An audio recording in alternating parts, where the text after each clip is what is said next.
அனைவருக்கும் இனிய காலை வணக்கம். இன்னைக்கு டப்புன்னு 4 அப்டேட்டை பார்த்துட்டு அப்படியே கிரிட்டுன்னு ஓடி போயிடுறேன். விஷயம் என்ன அப்படின்னா, ரொம்ப நாட்களாக தமிழக வெற்றி கழகத்துடைய நண்பர்கள், தோழர்கள் அவங்க எல்லாருமே என்னப்பா ஒரு பக்கம் திமுக படபடன்னு அவங்க ஏதோ ஒன்று பண்ணிட்டு இருக்காங்க, விளங்கல, இப்போ வரைக்கும் எதுவும் செல்ஃப் எடுக்கல, இன்னும் ஒரு பஞ்சாயத்து முடியல, ஆனாலும் எதையோ முக்கி மோதிட்டு இருக்கிறாங்க ஒரு மாதிரி அப்படி செட்டப் பண்றதுக்கு. இன்னொரு பக்கம் அதிமுக அவங்க ஒரே நாள்ல எல்லாத்தையும் அனௌன்ஸ் பண்ணி அடுத்த நாள் மேனிஃபெஸ்டோ அனௌன்ஸ் பண்ணி அடுத்த நாளே பரப்புரை அப்படின்னு சொல்லி அவங்க ஒரு மாதிரி டக்குன்னு ஆரம்பிச்சு போயிட்டு இருக்காங்க. தமிழக வெற்றி கழகம் முறையா தேர்தலை சந்திக்க போறோம், முன்னாடியே ஆரம்பிச்சிருந்து இந்நேரம் அப்படியே வேட்பாளர்கள் அனௌன்ஸ் பண்ணிட்டு இந்நேரம் பரப்புரையெல்லாம் ஆரம்பிச்சு அந்த அப்பர் ஹேண்ட் அப்படிங்கறத நம்ம ஸ்டார்டிங்ல எடுக்க ஆரம்பிச்சிருக்கணுமே, எத்தனை நாள் ஆகுமோ அப்படிங்கிற மாதிரி நிறைய பேர் பதட்டத்துல இருந்துட்டு இருந்தாங்க. சவுண்டு அவங்களுடைய குரல்கள் எல்லாமே சோசியல் மீடியால ஆகட்டும், மெயின் ஸ்ட்ரீம் மீடியால ஆகட்டும், மக்கள் மத்தியிலே ஆகட்டும், அவங்களுடைய அந்த வைப் அப்படிங்கிறது இனிமே பிக்கப் ஆகும் அப்படின்னு சொல்லி நம்பப்படுகிறது. பொறுத்திருந்து பார்ப்போம். இதுல இன்னொரு விஷயம், தமிழக வெற்றி கழக தோழர்கள் இப்பவே ஒரு கணக்கு எழுதிக்கங்க. தமிழ்நாட்டில் பெரம்பூர் டிக்கு அடிச்சுக்கங்க. ஏன் அப்படின்னா கள நிலவரம் நம்மளும் நிறைய விசாரிச்சு பார்த்துட்டோம். ஆப்போசிட்ல இவங்க பாட்டாளி மக்கள் கட்சி களமிறங்கினாலும் கூட அங்க திமுக வாக்குகள் பெரும்பான்மையாக விஜய்க்கு தான் போகுது அப்படிங்கிறது இன்னொரு ஸ்ட்ராங்கான ஒரு இன்ஃபர்மேஷனா நமக்கு கிடைக்குது. அதனால மிகப்பெரிய அளவில் விஜய் அவர்கள் வெற்றி பெற்றாலும் ஆச்சரியப்படுவதற்கில்லை பெரம்பூரில். இது ஒண்ணு. மற்ற எந்தெந்த தொகுதிகள்லாம் வெற்றி வாய்ப்பு இருக்குது அப்படிங்கிறது வேட்பாளர் அறிவிப்பு, அந்த வேட்பாளர்களுடைய செயல்பாடு எப்படி இருக்குது அப்படிங்கறதெல்லாம் பொறுத்து. அது போக பாத்தீங்கன்னா இன்னொரு 15 நாள்ல மேக்சிமம் ஒரு செட் ஆஃப் சர்வேஸ்லாம் நமக்கு நிறைய கிடைக்கும். அதுல இன்னும் கொஞ்சம் பெட்டர் கிளாரிட்டி கிடைக்கும் அப்படின்னு நான் நினைக்கிறேன். இன்னொரு தொகுதி சொல்லணும் அப்படின்னா இப்ப கொஞ்சம் நல்லா இருக்கு தாவேகாக்கு அப்படின்ட்டு எனக்கு நான் நேத்து கேள்விப்பட்ட தொகுதி காரைக்குடி தொகுதி. தமிழ்நாட்டுல 4 முனை போட்டி அப்படின்னு சொல்லிட்டு இருந்தாங்க. இப்ப 5 முனை போட்டி வேற. ஏன்னா சசிகலா அவர்களும் ராமதாஸ் அவர்களும் களமிறங்குகிறார்கள். இப்ப அப்படி சொல்லிட்டு இருக்கும்போது இல்ல பாவா அவசரப்பட்டு சிரிச்சிடாதீங்க, 6 முனை போட்டி அப்படின்னு சொல்லி வேல்முருகன் அவர்களும் வந்திருக்காரு. நாங்க ஒரு கூட்டு இயக்கம் மாதிரி ஆரம்பிச்சு நாங்களும் 234 தொகுதியில நிப்போம் அப்படிங்கிற மாதிரி. அப்ப 6 முனை போட்டியா நல்லா தயா இருக்கு அப்படின்ற சூழல்ல காரைக்குடியில உண்மையாவே 4 முனை போட்டி கடினமாக இருக்கிறது. ஒரு பக்கம் பாத்தீங்கன்னா நாம் தமிழர் கட்சி அண்ணன் சீமான் அவர்கள் காரைக்குடியில போட்டி போறாரு, அம்மா மக்கள் முன்னேற்ற கழகம். அதே போல தாவேகாவின் சார்பில் டாக்டர் பிரபு அப்படின்னு நினைக்கிறேன் அவரு போட்டி போடுறாரு. அது போக காங்கிரஸ் நினைக்கிறேன். இந்த சூழல்ல நேற்றைய நிலவரப்படி நம்ம பேசுனதுல என்ன சொல்றாங்கன்னா, அந்த ரேஸ்ல ஒரு பாயிண்ட் எட்ஜ்ல இப்ப வரைக்கும் அந்த காரைக்குடி பிரபு அவர்கள் தாவேகா சார்பில் அவர் தான் இருக்காரு அப்படின்னு ஒரு தகவல் வருது. அண்ணன் சீமான் அவர்களுக்கு இப்போதைக்கு 20% வரைக்கும் ஆதரவு இருக்கு அப்படின்னு சொல்லி சொல்றாங்க. அடுத்த 30 நாட்கள் ரொம்ப முக்கியம். அண்ணன் சீமான் அவர்கள் அந்த மண்ணின் மைந்தர், அதனால அவர் அந்த களத்தை எப்படி மாற்ற போகிறார் அப்படிங்கறத நம்ம பொறுத்திருந்து பார்க்கணும். அது போக இப்ப வரைக்கும் மக்கள் கிட்ட கேட்கும் போது காரைக்குடி டாக்டர் பிரபு அவர்களுக்கான வாய்ப்பு அதிகமாக இருப்பது போல தெரிந்தாலும் திமுக காங்கிரஸ் கூட்டணி சும்மா விடுவாங்களா? எந்த எல்லைக்கு வேணாலும் போயிட்டு அந்த வெற்றி வாய்ப்பை தடுக்கிறதுக்கான வேலை செய்வாங்க. ஸோ நெக்ஸ்ட் 30 டேஸ் கூட இல்ல 25 டேஸ் ரொம்ப ரொம்ப குரூஷியலுங்க. என்ன நடக்க போகுது அப்படிங்கறத நம்ம பார்க்கணும். இது போக புதுச்சேரியிலையும் ஒரு டிக் அடிச்சுக்காங்க அப்படின்னு சொல்லி புதுச்சேரி வட்டாரம் நமக்கு தெரிவிக்குது. உருளையன்பேட்டை அப்படிங்கிற தொகுதியில பாத்தீங்கன்னா நேரு அவர்கள் ஏற்கனவே அவர் எம்எல்ஏவெல்லாம் இருந்திருக்காராம். அவருடைய அமைப்பின் சார்பில் தாவேகாவோட கூட்டணி அமைச்சிருக்காரு. அவர் தான் வேட்பாளர் நிற்கிறாரு. அந்த அடிப்படையில தாவேகாவின் அணியிலிருந்து புதுச்சேரியிலும் ஒரு எம்எல்ஏ அப்படிங்கறத இப்பயே டிக் அடிச்சுக்கலான்ற மாதிரி கான்பிடண்டா புதுச்சேரி வட்டாரத்திலிருந்து நமக்கு சொல்றாங்க. பார்ப்போம் என்ன நடக்க போகிறது என்று. இன்ட்ரெஸ்டிங்கான நாட்கள் தான். இந்த சூழ்நிலையில அனைவருக்கும் இனிய காலை வணக்கம். எப்பா அதான் வீடியோ ஆரம்பிக்கும் போதே சொல்லிட்டேப்பா மறுபடியுமா அப்படிங்கிறீங்களா? ஆமாங்க, காலை வணக்கம், அது இனிய காலை வணக்கம்னா சொல்லித்தான் ஆகணும்.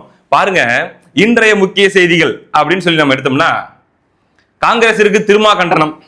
புதுச்சேரியில் காங்கிரஸ் வேட்பாளர்கள் வேட்புமனுவை திரும்ப பெறாததால் குழப்பம், காங்கிரசின் அணுகுமுறை கூட்டணி வெற்றி வாய்ப்பையே கேள்விக்குறியாக்கி விட்டது. ஜெயிக்கிறதே சந்தேகமே, இந்த கூட்டணி விளங்காதியா அப்படின்னு சொல்லி தோழர் திருமாவளவன் அவர்கள் சொல்லியிருக்கார். சரிப்பா அப்படின்னா மீண்டும் ஒரு காலை வணக்கம். என்ன அப்படின்னா, திமுக எங்களை ஏமாற்றி விட்டது, தேமுதிகவுக்கு 6 சீட்டு தான் தருவோம் என்று சொல்லிவிட்டு திமுக அவங்களுக்கு 10 சீட்டு கொடுத்து எங்களுக்கு அதிர்ச்சியை கொடுத்துருச்சு. தேமுதிகவை காரணம் காட்டி எங்க சீட்டெல்லாம் குறைச்சி கடைசியில அவங்களுக்கும் 6 தாங்கன்னு சொல்லிட்டு எங்களுக்கெல்லாம் குறைச்சு கொடுத்ததுக்கு அப்புறம் அவங்களுக்கு 10 தூக்கி கொடுத்துட்டாங்க. ஒப்பந்தம் கையெழுத்தான பிறகு பேசி பயனில்லை என்று இந்திய யூனியன் முஸ்லீம் லீக் கட்சியின் தலைவர் காதன் மொஹிதீன் பேட்டி.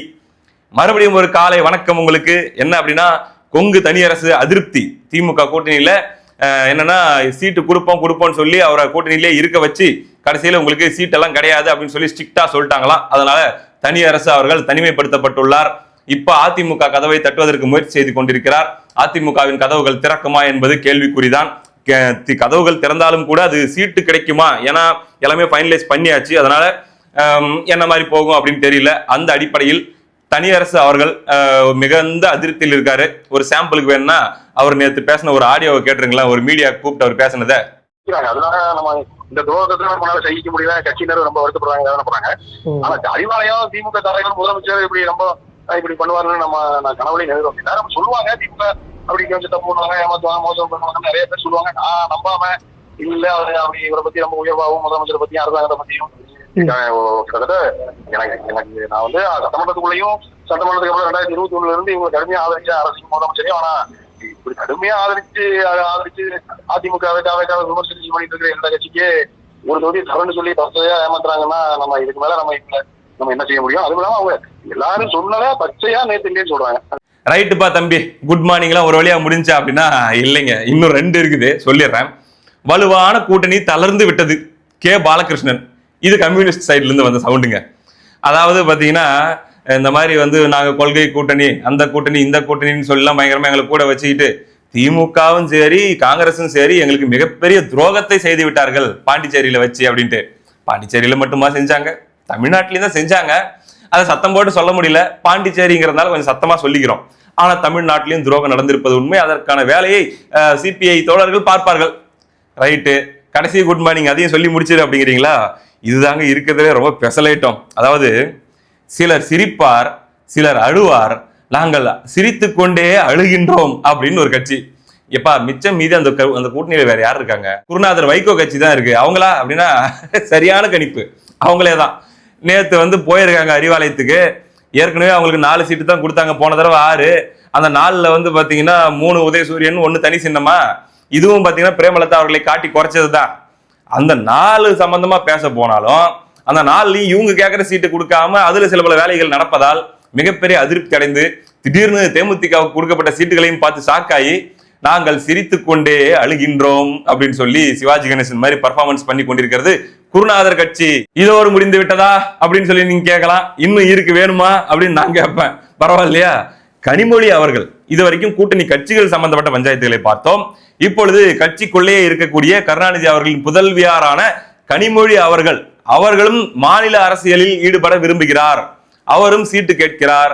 அவர் தன்னுடைய ஆதரவாளர்களுக்கும் சீட்டு கேட்கிறார். ஒரு 20-30 எம்எல்ஏ அவங்க சொல் பேச்சு கேட்கிற மாதிரி, நாளைக்கு என்ன சூழல் வந்தாலும் அவங்க எடுக்கிற முடிவுக்கு அவங்க பின்னாடி வந்து நிக்கிற மாதிரி ஒரு கை நம்மளுக்கு இருக்கணும் தமிழ்நாட்டுல அப்படின்னு அவங்களும் ஆசைப்படுறாங்க. ஆனா பாத்தீங்கன்னா அப்படியே டெக்னிக்கலா நம்ம ஐயா ஸ்டாலின் அவர்கள், ஏமா நீங்க எல்லாம் யாரு, சாதாரண ஆளா? தமிழ்நாடு பாலிடிக்ஸ் பண்ற அளவுக்கா? நீங்க டெல்லி ஃபேஸ்மா, நீங்க ஃபேஸ் ஆஃப் தமிழ்நாடு இன் டெல்லி அப்படின்னும் போது நீங்க ஏன் தமிழ்நாடு அரசியலுக்கு ஆசைப்படுறீங்க அப்படின்ட்டு அவர் ரொம்ப என்ன சொல்றது, அவங்க மேல ரொம்ப அக்கறை இருக்கிற மாதிரி அவர் சொல்லிட்டு இருக்கிறாராம். ஆனா அவங்களுக்கு அந்த சூட்சமும் புரியாம இல்ல. எதுக்கு என்ன டெல்லியிலேயே இருக்க சொல்றீங்க அப்படின்னு நல்லா தெரியுது. புரியாமலாம் ஒண்ணும் இல்ல. மகன் முக்கியமா தங்கச்சி முக்கியமான என்ன இருந்தாலும் மகன் தானே அப்படின்னு மனசுக்குள்ள இருந்தாலும் கூட அது ஒரு பஞ்சாயத்து ஒரு பக்கம் ஓடிக்கொண்டிருக்கிற சூழல்ல சரி டெல்லியிலேயாச்சும் என்ன நிம்மதியா அரசியல் பண்ண விடுறாங்கன்னா அங்க மாப்பிள்ள சார் அப்பப்ப குறுக்க வந்துடுறாரு, குறுக்க இந்த கௌசிக்கு வந்த அப்படிங்கிற மாதிரி அங்கேயும் வந்து அவருடைய ஆதிக்கத்தை செலுத்துகிறார்னு சொல்லி அதுவும் ஒரு பஞ்சாயத்து. இப்படி வெறும் பஞ்சாயத்துகளாகவே நிறைந்த ஒரு கூட்டணியாக திமுக கூட்டணி இருக்குது. இந்த நேரத்தில் நான் சில நினைவுகளை அசை போட விரும்புகிறேன். வாரம் வாரம் போக வேண்டியது அறிவாலயத்துக்கு, இல்ல தலைமை செயலகத்துல ஐயா ஸ்டாலினை பாத்திர வேண்டியது, கூட்டமா வந்து வெளியே நின்றுகிட்டு யார் இந்த கூட்டணி கட்சிகள் தான். எங்க கூட்டணி கொள்கை கூட்டணி, எங்க கூட்டணி சாதாரண கூட்டணியா, எங்க கூட்டணியை பார்த்து தமிழ்நாடு கிடுகிடுன்னு நடங்குது, இந்தியா கிடுக்குன்னு நடுங்குது, உலக நாடுகள்லாம் எங்களை வந்து ஒரு மாதிரி உத்து பார்த்து அங்கங்க உலக நாட்டு தலைவர்கள்லாம் அசந்து போயிருக்கிறாங்க அப்படின்ட்டு எலெக்ஷன் நடக்காத டைம்ல வார வாரம் வந்து சொல்லிட்டே இருந்தாங்க. எலெக்ஷனே இல்லாத டைம்ல அப்ப சொல்லி 5 பைசாக்கு பிரயோஜனம் இல்லை. இதுதான் எலெக்ஷன் சீசன், இப்பதான் நீங்க அப்படி சொல்லணும். ஆனா இப்ப ஆளாளுக்கு வந்து எங்களை ஏமாற்றி விட்டார்கள், துரோகம் செய்து விட்டார்கள், கூட்டணி தளர்ந்து விட்டது, வெற்றி கேள்விக்குறியாகி விட்டது, அதுக்கப்புறம் என்னது சிரித்து கொண்டே அழுகின்றோம், அழுது கொண்டே சிரிக்கின்றோம். நல்லா இருக்குங்க, நல்லா இருக்கு, வாழ்க வளமுடன், அப்படியே மெயின்டைன் பண்ணுங்க. அப்படி ஒரு ஜெல்லான கூட்டணியாக திமுக கூட்டணி இருந்து கொண்டிருக்கிறது. இந்த சூழல்ல இன்னொரு செய்தியை நான் கூடுதலா இந்த நேரத்தில் உங்களுக்கு சொல்லணும்னு ஆசைப்படுறேன். சரி இவங்கெல்லாம் தான் இப்படி இருக்கிறாங்க அப்படின்னா நம்முடைய வேல்முருகன் அவரு கோச்சிக்கிட்டு வெளியே வந்துட்டாரு. வெளியே வந்த பங்குக்கு அவரும் சும்மா இருக்க மாட்டேன் அப்படின்னு சொல்லி பாத்தீங்கன்னா அவரை வந்து திமுகவுடைய துரைமுருகன் கலாச்சாரம் இல்லையா, மூத்த தலைவர், வேல்முருகன் கூட்டணி விட்டு போயிட்டாரே, அதை எப்படி பாக்குறீங்க அப்படின்னு கேட்டதுக்கு இப்படி பாக்குறேன் அப்படின்னு சொன்னார்ல, அது சரியான ட்ரிகர் ஆயிட்டுக்குது வேல்முருகன் அவர்களுக்கு. அவர் என்ன சொல்றாரு, என்ன எகத்தாளமா பண்றீங்க, அங்க அந்த கட்சியில உங்களுக்கு முதல்ல என்ன மரியாதைன்னு உங்களுக்கு தெரியுமா, நான் வெளியே சொல்லிவிடுவேன் வேணாம் அப்படின்னு சொல்லிவிட்டாருங்க. அதாவது ஐயா துரைமுருகன் அவர்களையே 3 மணி நேரம் காக்க வச்சு பார்க்காமே திருப்பி அமிச்சிட்டாங்க. அவர் அழுதுகிட்டு கண்ணை தொடச்சிக்கிட்டு போனதை என் கண்ணால பார்த்தேன். இல்லன்னு சொல்லி மறுக்க முடியுமா, சத்தியமான சொல்லுங்க பார்க்கலாம் அப்படின்னு சொல்லி அடடா கம்பெனி சீக்கிரட்டை போட்டு உடைச்சிட்டாருன்ற மாதிரி உடைச்சு விட்டார். அந்த கம்பெனி சீக்கிரட்டை மட்டும் போட்டு உடைச்சாரா அப்படின்னா அப்படி இல்லை, இன்னொரு கம்பெனி சீக்கிரட்டையும் போட்டு உடைச்சு விட்டார். ஆனா இது ரொம்ப சீரியஸான விஷயம். அதாவது தமிழ்நாட்டில் கோவில்களில் சமஸ்கிருதத்துல குடமுழுக்கு நடக்குது, தமிழ்லையும் குடமுழுக்கு நடத்தப்பட வேண்டும், எல்லா கோயில்களிலும் தமிழர்களுடைய குரல் ஒலிக்க வேண்டும், தமிழ் ஒலிக்க வேண்டும் அப்படின்னு சொல்லி அவர் கோரிக்கை வைக்கும் போதெல்லாம் சண்டைக்கு வந்தாராம் சேகர்பாபு. சேகர்பாபு அவர்களுடைய தாய்மொழி என்னன்னு நமக்கு நல்லா தெரியும். அந்த சேகர்பாபு அவர்கள் தமிழ் ஒலிக்க வேண்டும் அப்படின்னு சொல்லி வேல்முருகன் சொல்லும் போதெல்லாம் என்கிட்ட சண்டைக்கு வந்தாரு அப்படின்ற இன்னொரு திடுக்கிடும் தகவலையும் வேல்முருகன் அவர்கள் எடுத்து வைக்கிறார். சூப்பர்ல, ஒரு மாதிரி அப்படியே கரெக்டா எலெக்ஷன் டைம்ல ஒரு 20 நாள் இருக்கும்போது எந்த திசையில போகணுமோ அந்த திசையில போயிட்டு இருக்கிறாங்கல்ல, விடு விடு விடு விடு அண்ணன் கரெக்டா போயிட்டு இருக்கிறாரு அப்படிங்கறதுதான் நம்ம மைண்டுக்கு டக்குன்னு ஞாபகத்துக்கு வருது. இந்த சூழ்நிலையிலே மீண்டும் மீண்டும் எல்லாருக்குள்ளயும் ஓடிட்டு இருக்கிற ஒரே கேள்வி, எப்படிங்க தேமுதிகவுக்கு 10+1 ஒரு சுற்று கூட பேச்சுவார்த்தை நடத்தாம அவங்களுக்கு மட்டும் எப்படி 10+1? நாங்கெல்லாம் விடிய விடிய இங்க ஒரு பேச்சுவார்த்தை எங்களுக்குள்ள, மறுபடியும் அங்க போய் அறிவாலயத்தில் ஒரு பேச்சுவார்த்தை, என்ன நடந்தாலும் என்ன முக்குனாலும் அரசியல் ஏற மாட்டேங்குது. அவங்களுக்கு மட்டும் எந்த பேச்சுவார்த்தையும் நடத்தாம எந்த விதமான ஒரு சுற்று 2 சுற்று 3 சுற்று எதுவுமே இல்லாம எப்படி 10 அப்படின்னு கேட்டா அதுல ஒரு பெரிய கணக்கு இருக்குதுன்னு சொல்றாங்க. நம்ம ஏற்கனவே ஒரு தடவை மேலோட்டமா சொல்லியிருந்தோம். அதாவது தமிழ்நாட்டில் இருக்கக்கூடிய ஒரு 8 விழுக்காடு வரைக்கும் தெலுங்கர்களுடைய வாக்குகள் இருப்பதாக திமுக நினைக்குது. அந்த 8 விழுக்காடும் நமக்கு சொலையா வேணும், சிந்தாம செதறாம முழுசா வேணும். அப்படி முழுசா வேணும் அப்படின்னா அவைகளுக்கு மோர் இம்பார்ட்டன்ஸ் நம்ம கொடுக்கிறோம் அப்படிங்கிறது அப்பட்டமா செய்தி ஆகணும். பிரேமலதாவுக்கு இம்பார்ட்டன்ஸ் கொடுத்து விசிகா கம்யூனிஸ்ட் இவங்க எல்லாரையும் அசிங்கப்படுத்தி இருக்குது திமுக அப்படிங்கிறது அந்த 8% மக்களுக்கு தெரியணும். அப்ப பாத்தியா நம்ம சம்பந்தப்பட்ட ஆட்களுடைய கட்சிக்கு அப்படின்னும் போது எவ்வளவு இம்பார்ட்டன்ஸ் எவ்வளவு மரியாதை பாத்தியா அப்படின்ட்டு அவங்களுக்கு அந்த ஃபீல் வந்துச்சு அப்படின்னா அந்த ஓட்டுகள் சிந்தாமல் சிதறாமல் தங்கள் கூட்டணிக்கே வரும்னு சொல்லி திமுக கணக்கு போடுது. தேமுதிக மட்டும் சாதாரண கணக்கு இல்லை, அவங்களும் ரொம்ப லாங் டேர்மா பிளான் பண்றாங்க. ஐயா விஜயகாந்த் அவர்கள் இருந்த வரைக்கும் அவர் மேல நிறைய நல்ல விஷயங்கள் எல்லாமே சொல்லப்பட்டு வந்தாலுமே கூட அவருடைய மறைவுக்கு பிறகு அவருடைய நினைவிடத்தை பார்த்தீங்கன்னா அப்படியே ஒரு கோயில் ஒரு ஆலயம் அப்படிங்கிற ஸ்டைல கொண்டு வந்து அதுல தினசரி பூஜைகள் கொண்டு வந்து அதுக்கப்புறம் பார்த்தீங்கன்னா வருடந்தோறும் அவருடைய நினைவு நாளில் குரு பூஜை அப்படிங்கிற விஷயம்லாம் கொண்டு வந்து, ஏன் இது ஒரு மிகப்பெரிய ஒரு என்ன சொல்றது, இது ஒரு சிஸ்டம். இது நீங்க நல்லா கவனிச்சு பார்த்தீங்கன்னா இது ஒரு பேட்டர்ன்ல போது இல்லை. நிறைய ஏற்கனவே குரு பூஜைகள்லாம் நம்ம கேள்விப்பட்டிருக்கோம் இல்லையா தலைவர்களுக்கு. அந்த ஒரு பேட்டர்ன்ல இவங்க எடுத்துட்டு போறதுக்கான காரணம் வெறுமனே இந்த தேர்தல் அடுத்த தேர்தல் அப்படின்ற மாதிரிலாம் இல்லை, வெறும் இந்த கூட்டணி அந்த கூட்டணி அப்படின்ற மாதிரிலாம் இல்லை. இது ஒரு நீண்டகால செயல் திட்டம்.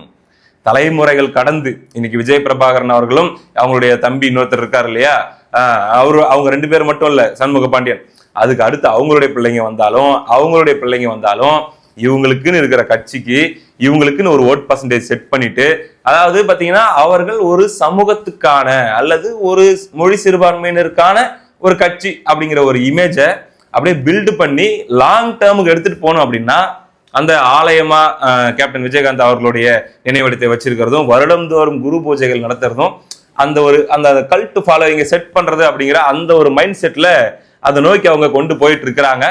இது நீண்ட கால செயல் திட்டம். யாருக்காக என்றால் தமிழ்நாட்டில் இருக்கக்கூடிய தெலுங்கை தாய்மொழியாக கொண்ட, இன்னும் சொல்ல போனால் அவர்களுடைய குறிப்பிட்ட சமூகத்தை சார்ந்தவர்களுக்கான ஒரு கட்சி அப்படின்ற மாதிரி இமேஜை வச்சுட்டோம்னா நம்ம கிட்ட பேச வர்ற எந்த கட்சியா இருந்தாலும் மற்றவங்களுக்கு கொடுக்குற இம்பார்ட்டன்ஸோட கூடுதல் இம்பார்ட்டன்ஸ் கொடுப்பாங்க. தேர்தலுக்கு தேர்தல் நம்மளுடைய டிமாண்ட் அப்படியே மெயின்டைன் ஆகும், அது தலைமுறைகள் கடந்து நமக்கு நீடிக்கும் அப்படிங்கிற மாதிரியான ஒரு பிளானோட தான் அவங்க போயிட்டு இருக்கிறாங்க அப்படிங்கிறதே நம்மளால புரிஞ்சிக்க முடியுது. அதனாலதான் திமுகவும் தேமுதிகவை வளர்த்து விடணும்னு ஆசைப்படுது. தேமுதிகவும் இந்த வாய்ப்பை நல்லா பயன்படுத்திக்குது. இதுல இவ்வளவு கால்குலேஷன்ஸ் இருக்குது. கொள்கை கூட்டணி எங்களுக்கெல்லாம் இம்பார்ட்டன்ஸ் கொடுக்கல, இடதுசாரிகள் எல்லாம் கழட்டி விட்டாங்க, நாங்கெல்லாம் எந்த சூழ்நிலையிலும் உங்களுக்கு விசுவாசமா இருப்போம், நாளைக்கே தொங்கு சட்டமன்றம் வந்தாலும் நாங்க உங்களை ஏமாத்திட்டு போக மாட்டோம், ஆனா அவங்க எல்லாம் அப்படியா அப்படின்னு என்ன கேள்வி கேட்டாலும் கணக்கு இதுதான். 0.4 தான் ப்ரூவ் பண்ணியிருந்தாலும் இவ்வளவு இம்பார்ட்டன்ஸ் கொடுக்கறதுக்கு பின்னாடி இவ்வளவு டீப்பான லாங் டேர்ம் கணக்கு இருக்குது அப்படின்னு கேள்விப்படுகிறோம். மக்கள் எல்லாவற்றையும் பார்த்து கொண்டுதான் இருக்கிறார்கள். என்ன முடிவெடுக்க போகிறார்கள் என்பதெல்லாம் நாம் பொறுத்திருந்து பார்ப்போம். அடுத்தடுத்த வீடியோல அடுத்தடுத்த அப்டேட்டுகளோட சந்திப்போம். ரொம்ப நன்றி.